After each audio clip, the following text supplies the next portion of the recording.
Iba-iba. Yung sa EDSA, di ba yung project ko sa EDSA ni SMDC, yung light? Oo, supermarket. So, yan yung isang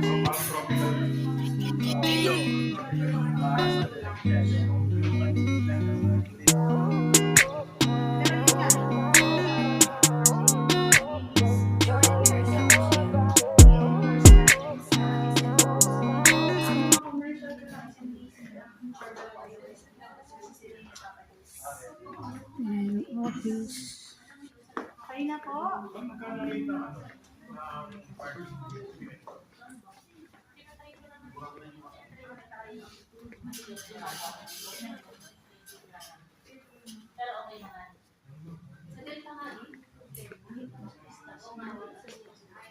ito pa, yung 608, may nakadun ng FA. Ang kapal